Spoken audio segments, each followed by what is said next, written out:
What is up, everybody? Welcome into Highmark Stadium. It is 12:20 a.m. Thank you for staying up late with us. The Bills just wrapped up about an hour ago a 31-21 ho-hum victory over the Miami Dolphins. I don't know. There was some things that we're going to get into from this game, and I felt a lot of anxiety in the fan base. I think there were a lot of factors that went into this game. Like when we talked about it going in, Ryan, I think both of us thought that Miami would put up a fight in this game in some way.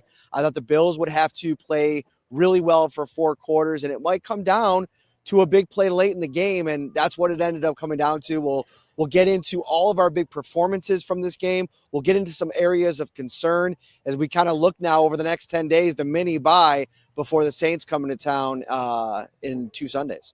Missed opportunity to say when the Saints come marching in, but I'll let it go.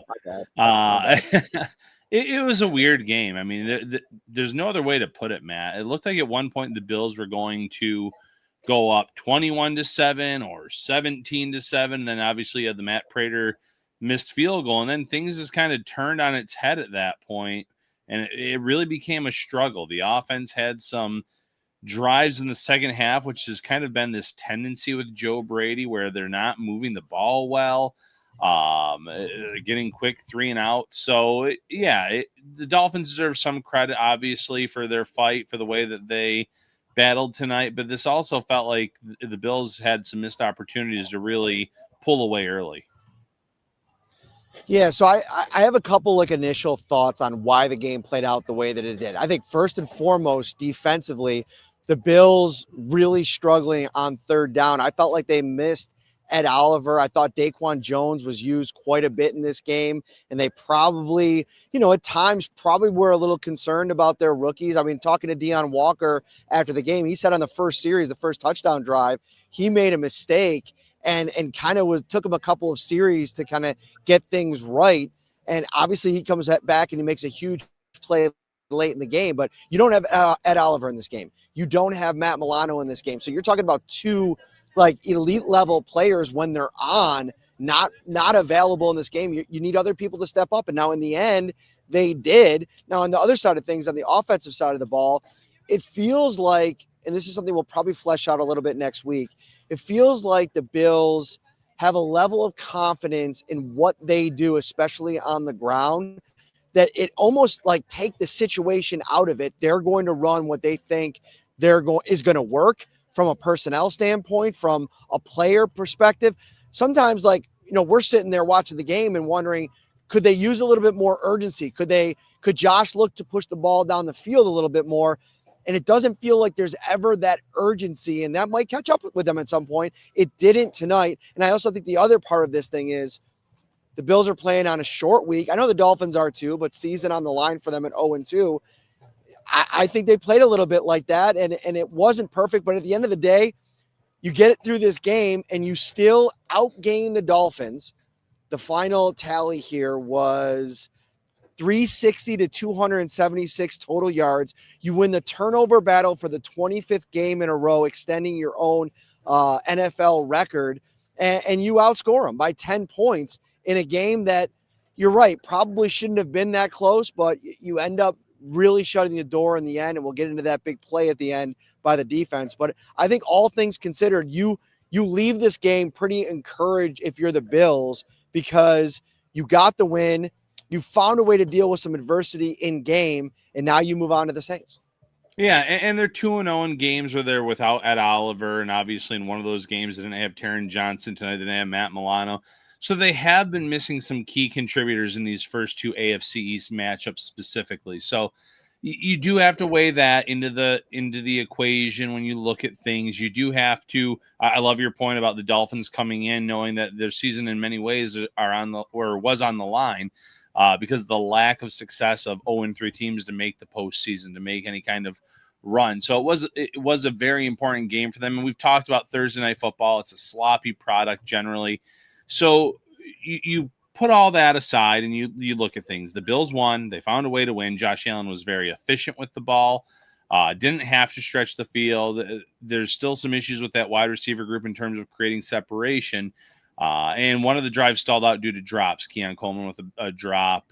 Ty Johnson, that was a tougher play on that third down play where he had him going out. It wasn't a great ball, but some drives, it just seems like the Bills need to be a little bit more aggressive, especially when their defense comes up with some 3 and outs to open up the third quarter. And the Bills had a chance once again to extend in the lead. So let me just bring up the scoring real quick. So the Dolphins come out on the first drive. Special teams, we'll get into that as well on this show because it wasn't very good in this game in multiple ways. But they start out at their own 47 after a big kickoff return. They go 10 plays and 47 yards, and they end up going down 7-0 in this game. They come back, they score that one. Let me just move out of this gentleman's way as he's trying to get this figured out. No, you're good.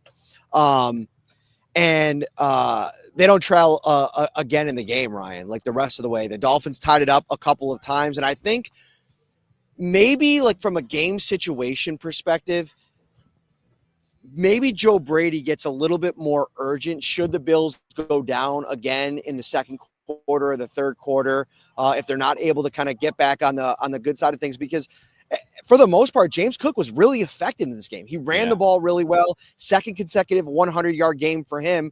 That's only the second time of his entire NFL career that he's done that. The run game has been on point.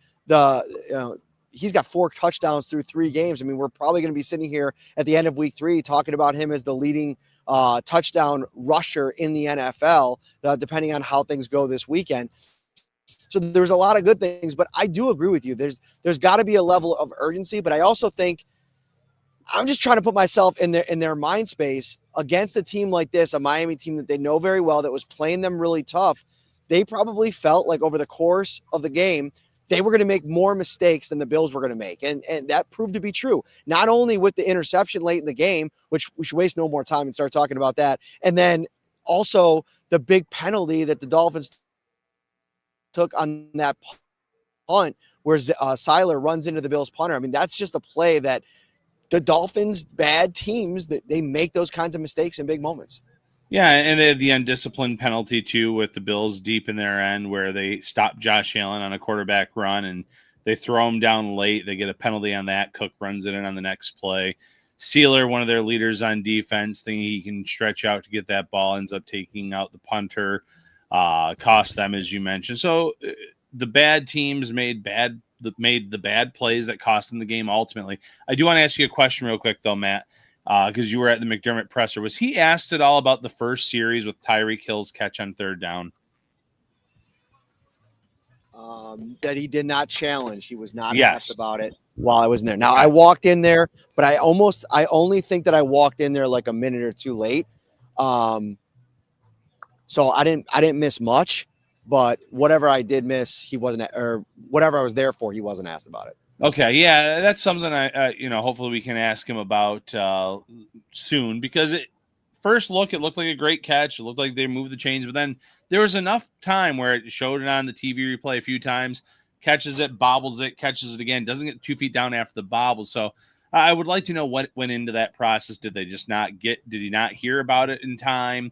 They obviously hired a former official to kind of handle that thing. So what was the thought process behind it? Because, that leads to a fourth down in that situation where maybe they try a long field goal, maybe they go for it, but it really could have taken all the wind out of the Dolphins' sails after a great kickoff return in that moment. Instead, they go on to score a touchdown. The challenges have been an Achilles heel for Sean McDermott. You thought with the former official kind of handling things that would help, but that seemed like a missed call, at least in the moment. No, I agree with you. I saw a couple of different stills that made it look like when Tyreek Hill grabbed the ball, when he first made or when he bobbled it and then reestablished possession, there was a still of him getting both of his feet down at the same time. So I don't necessarily know if it was as slam dunk of a review as was made in the moment, just because like if it's not 100% sure, you're going to lose that challenge because you need inconclusive evidence to overturn it.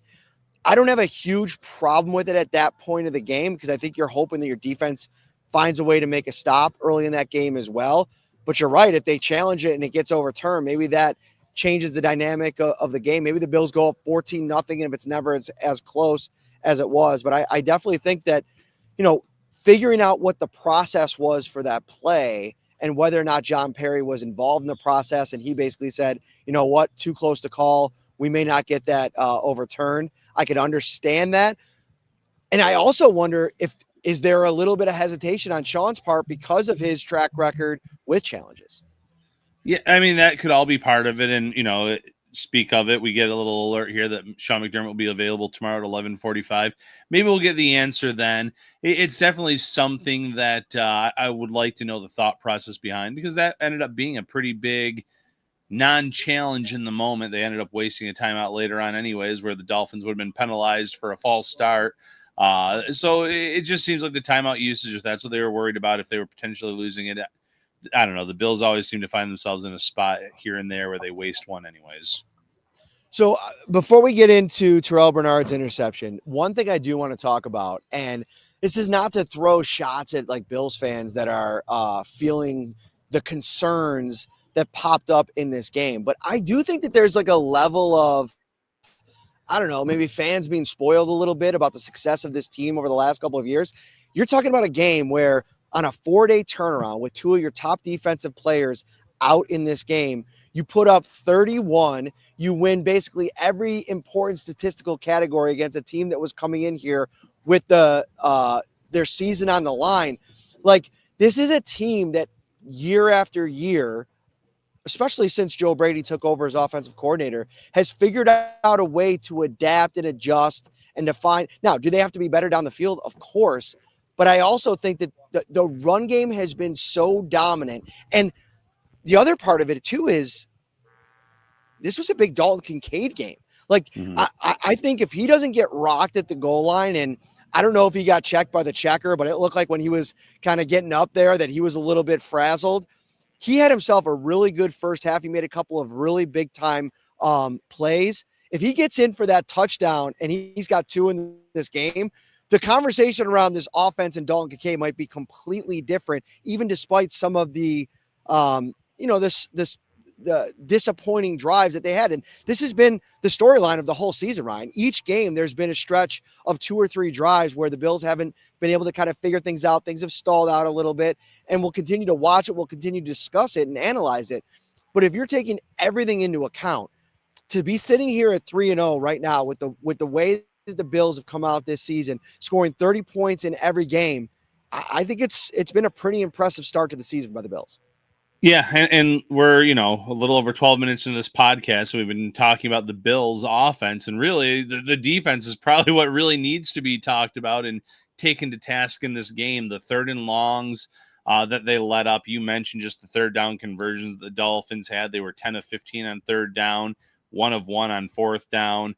But there were just multiple 3rd and longs where this Bills defense, that has been an area where it's been a letdown for them in recent years, and it was again tonight. It's unacceptable where, if you're not getting pressure and a quarterback has all time to pick you apart, that's one thing.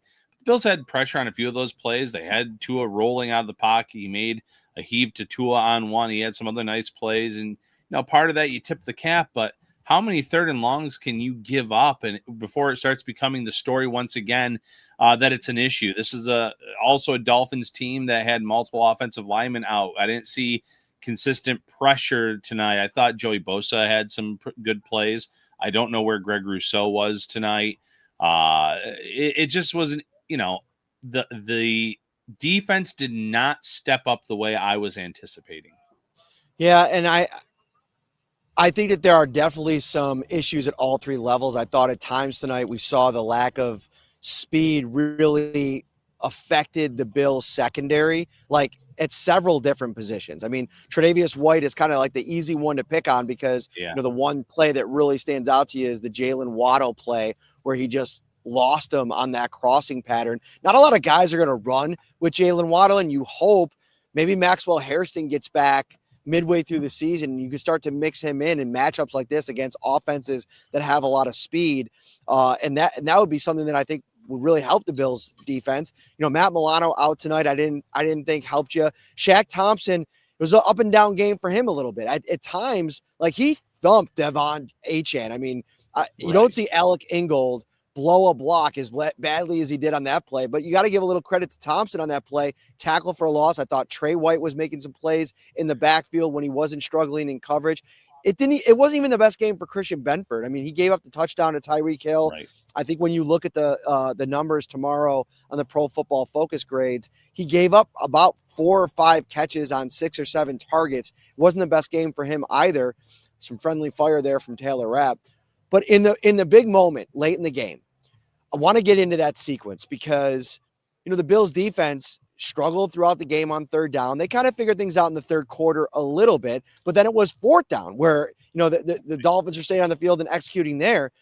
Deion Walker, the rookie 4th-round draft pick, on a gotta-have-it play, gets the pressure up the middle, beats his block, gets in on Tua, and instead of maybe selling out for the sack, gets his arms up because of the coaching points from the week. Get your arms up. Tua's a shorter quarterback. He's not going to be able to throw it over the top.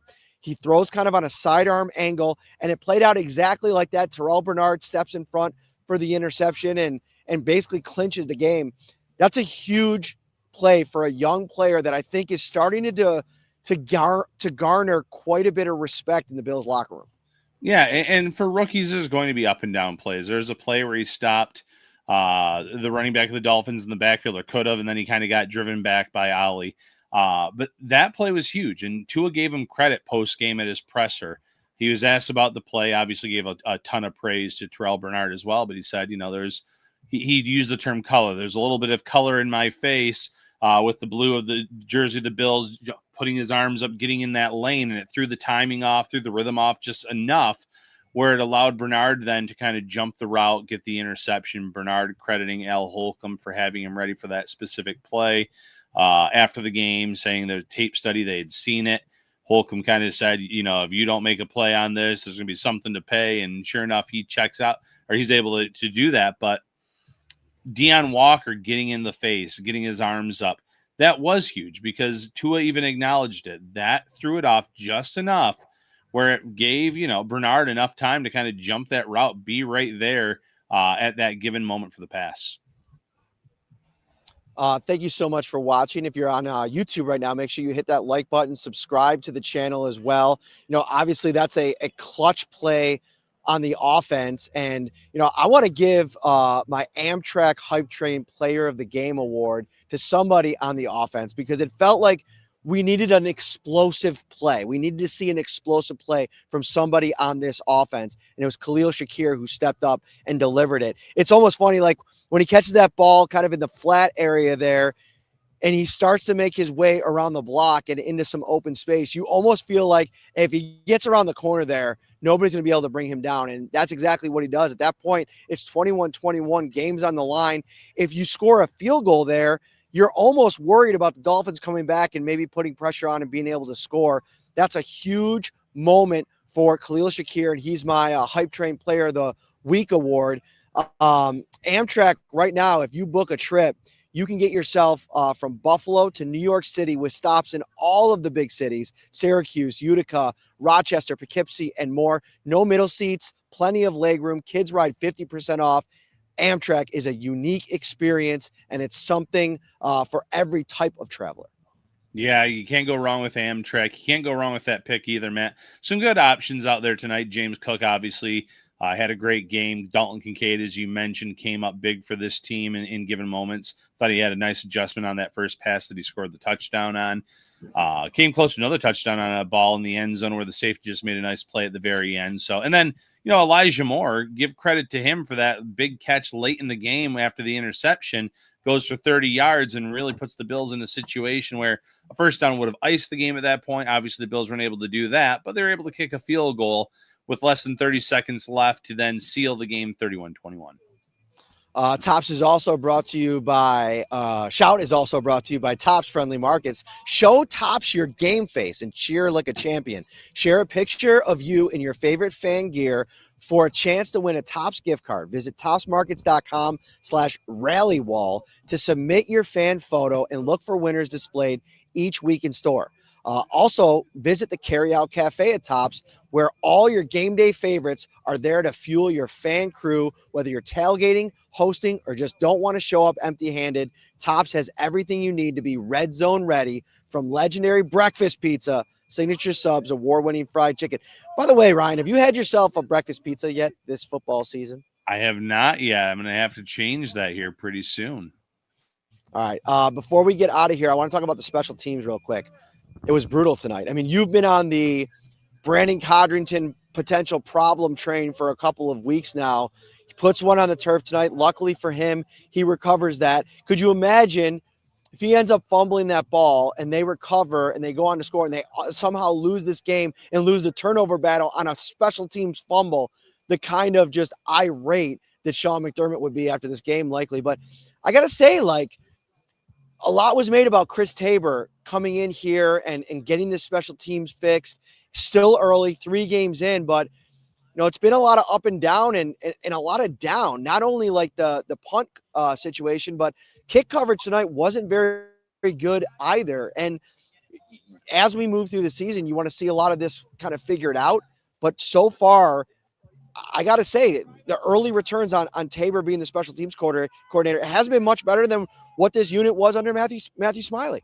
Yeah, the opening, kickoff obviously set the tone for the game early on. Let the Dolphins start out with a touchdown. That's less than ideal. The Codrington fumble, he also had the play where he kind of dove to catch a fair catch and haul it in. That makes you a little bit nervous too. And I got a lot of pushback on social media about, my comments on Codrington. I think a lot of people are confusing his kick return stats with his punt return ability. And as a punt returner, he just makes me nervous back there. Lack of calling for a fair catch in some early games this year against the Ravens and the Jets. Tonight, the muff on the punt and the one where he dives forward, he does catch that one. But it's a little nerve-wracking if you're a Bills fan, or I think it should be. With him back there, I just feel like you might be better off putting someone back that just throws the hand up, and it's better to have possession of the ball and hand it over to Josh Allen than it is to give a guy a chance to maybe get a few yards or break one once or twice this season, and also, though, risk fumbling the ball like he does. Dynamic as a kick returner, don't really trust him as a punt returner. So it wasn't a great night for the Bills front. Some commentary about Greg Rousseau. And listen, this is 3 games now in a row to start the season where it hasn't looked great for the former first-round pick. And you're waiting for him to kind of maybe have one of those breakout games and find some consistency. The Bills just signed him to an extension this offseason.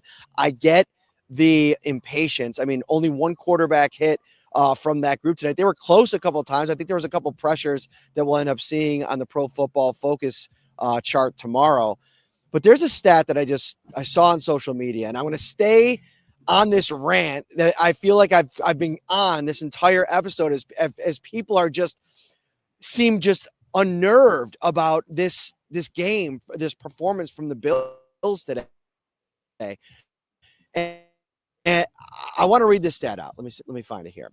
So according to OptaStats, which puts out league-wide stats throughout the football season, the Bills, through their first 3 games this season, 3-0, 100-plus points scored, 0 turnovers, less than 15 penalties, 150-plus rushing yards per game, and 250-plus net passing yards per game.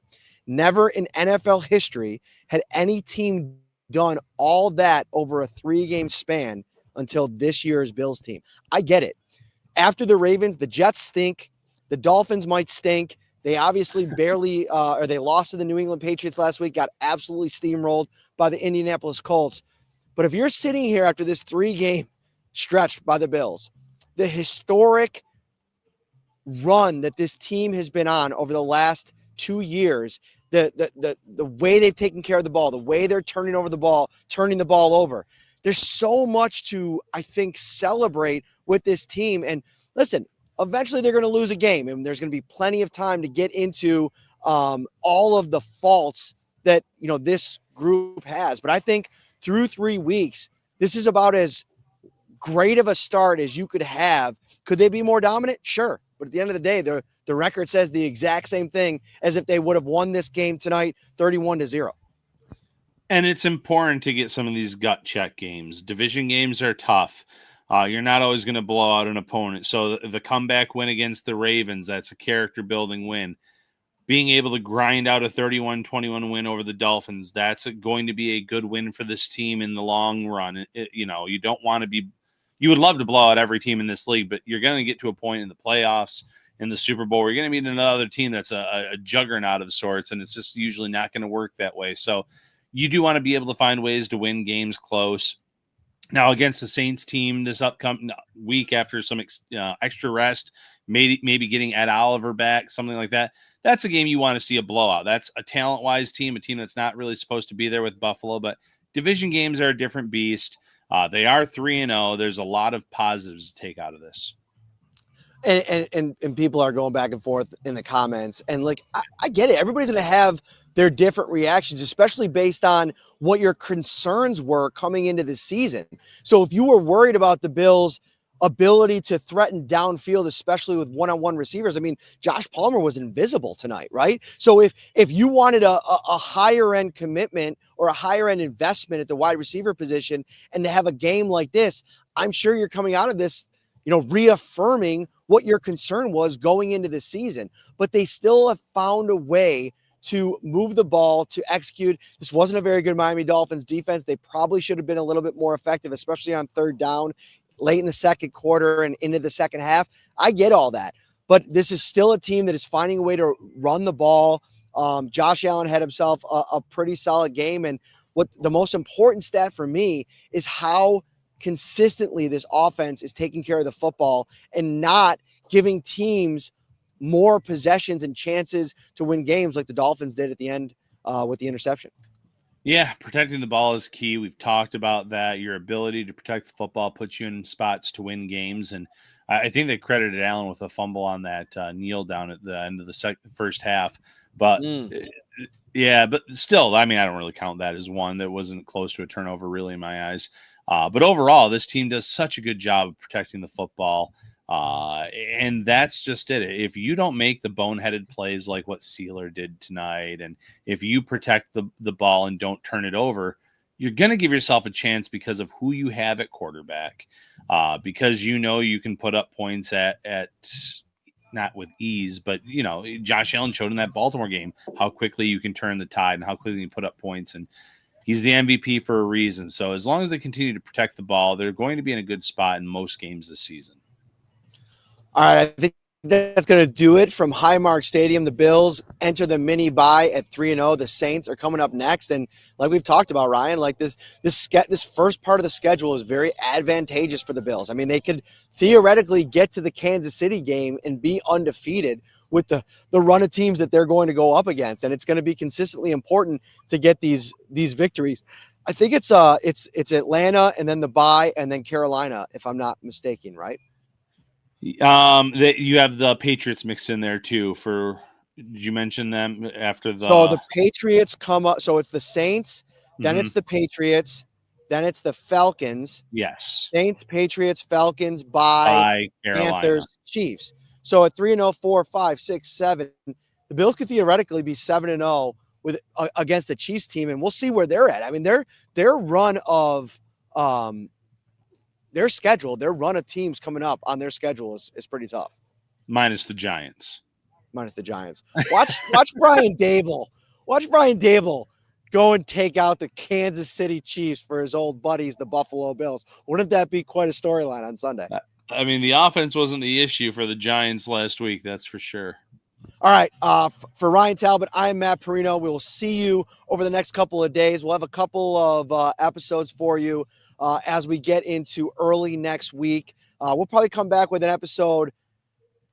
I don't know what we'll do yet. I taped an episode with Ian Hartitz, fantasy guru, today. That'll run sometime this weekend. And then maybe we'll come back with one. We definitely have the BKL Makes Me Want to Shout. That's coming next week. So we'll see where we're at. We'll definitely we'll be giving you some podcasts, and that'll do it from here. Take care, everybody.